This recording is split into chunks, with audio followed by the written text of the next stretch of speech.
Swastiastu.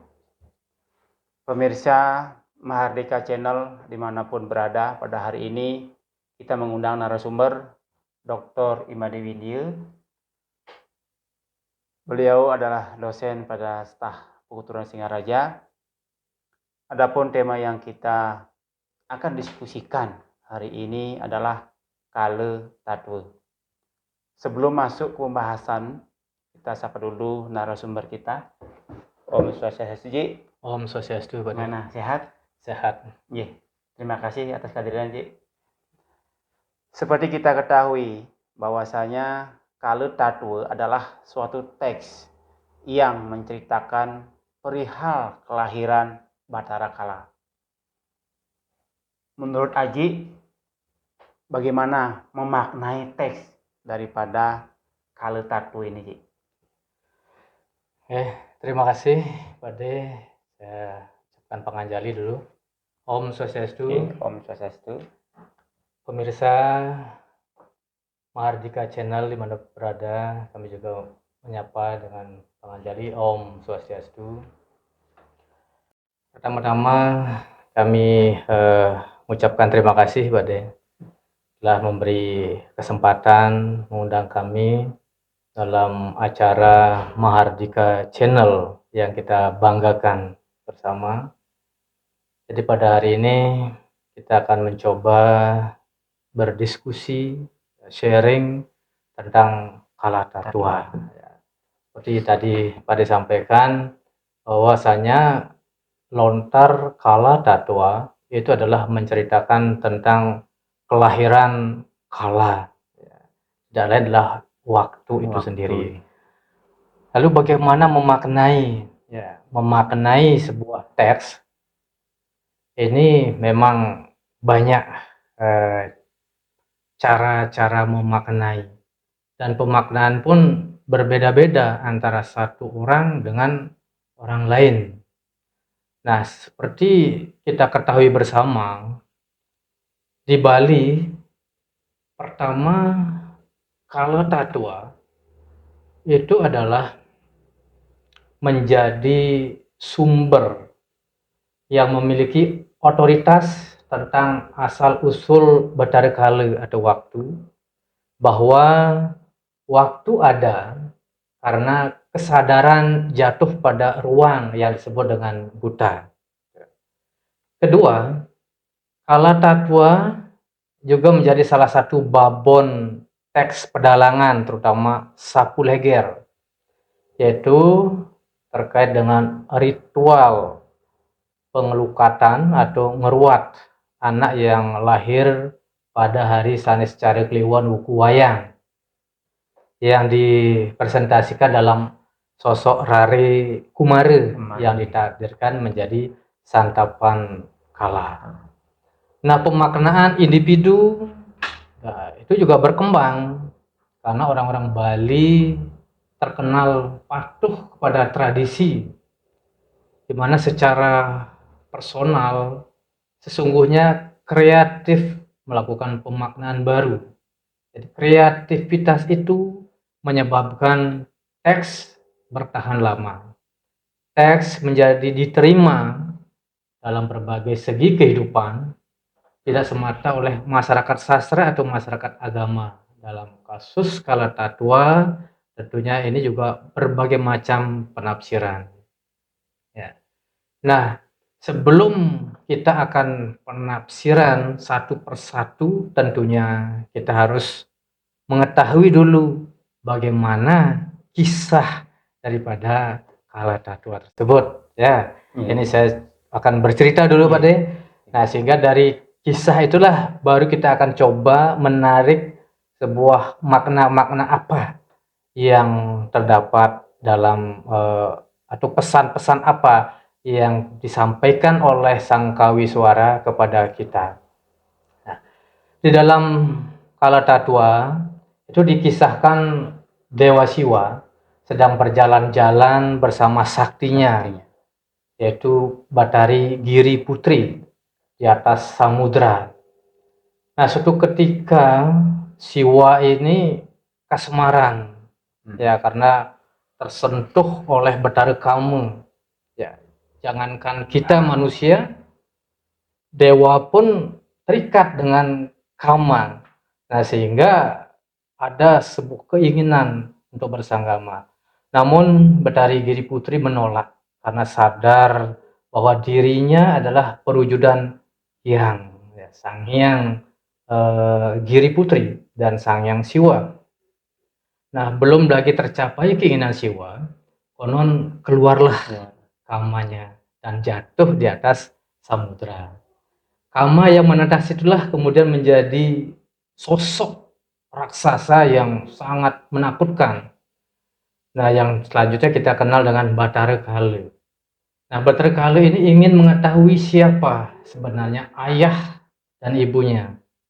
Lalu dipandangnya samudra yang luas, ke timur ternyata kosong atau sunia, ke selatan juga sunia, barat juga sunia, utara sunia, ke atas, ke bawah juga kosong. Sehingga menjeritlah ya, hingga menggetarkan dunia. Berguncanglah segala yang ada. Selanjutnya datanglah Dewata Nausange, yaitu dewa penjuru ke-9 mata angin ini ingin menghajar Bathara Kala. Namun semua dewata itu kalah. Akhirnya Siwa sendiri yang turun hendak mengajarnya. Nah, setelah tahu Kala itu anaknya dan kekuatannya ternyata tidak bisa dikalahkan, maka Siwa kemudian memberi petunjuk. Mewujudlah kau ke dalam segala yang hidup. Kau berhak mematikan dan kau juga berhak menghidupkan karena kau adalah anakku. Ini adalah anugerah Siwa.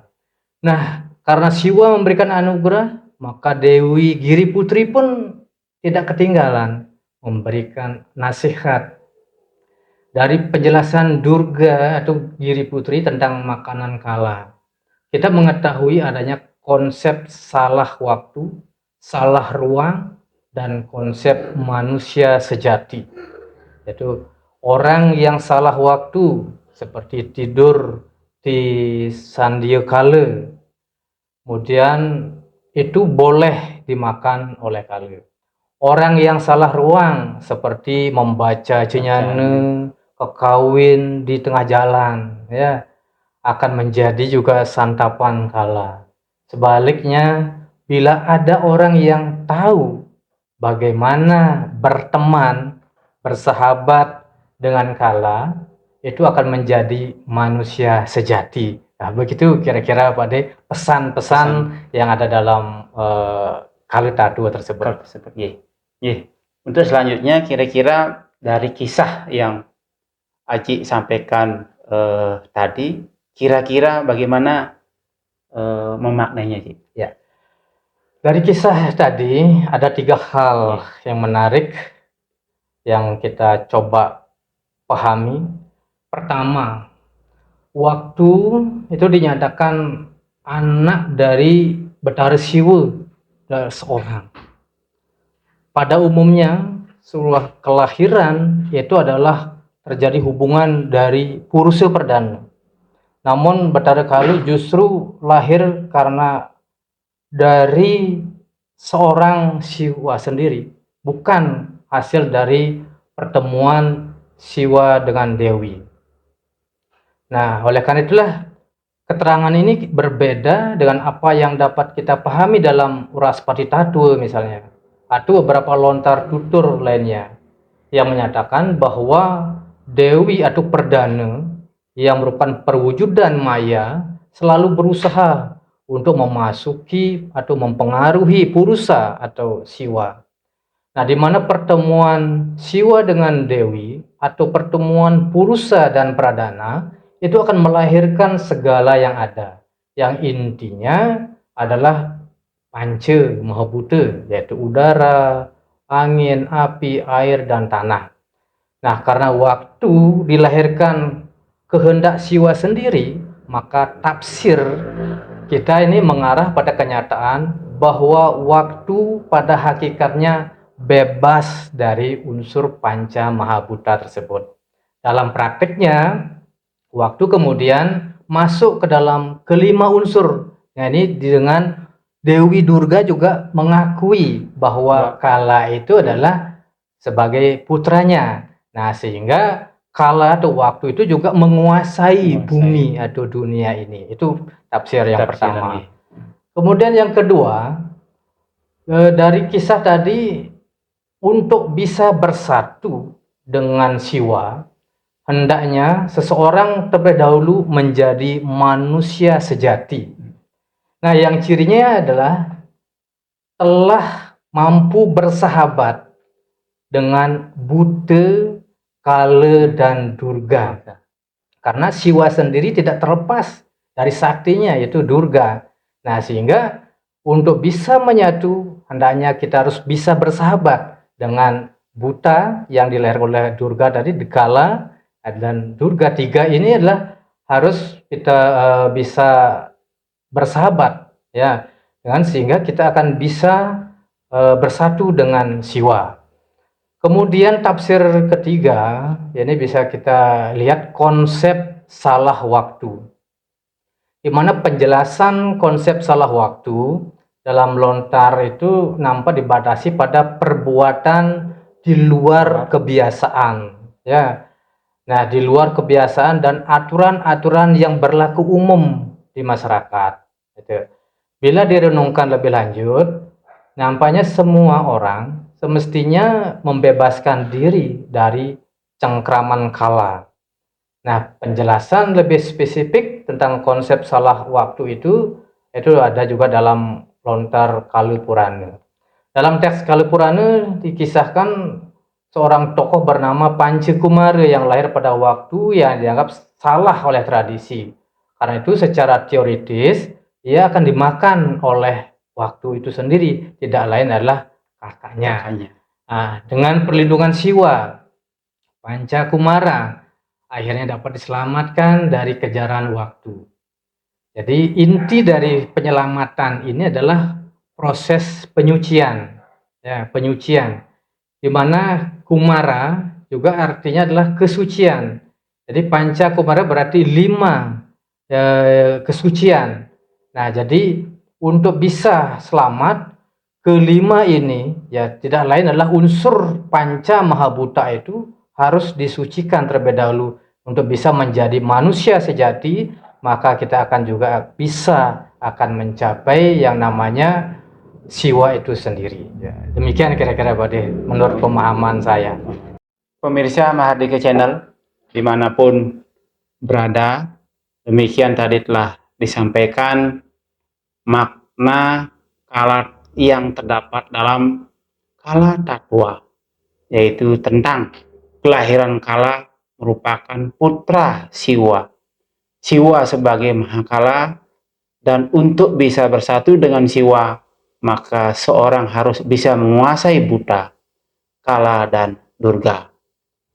Para pemirsa Mahardika Channel, untuk berlangganan channel ini jangan lupa subscribe, like, komen, dan share. Demikian, terima kasih atas waktu suksema niki atas kehadirannya. Kita tutup dengan Paramasanti. Om Santi Santi Santi.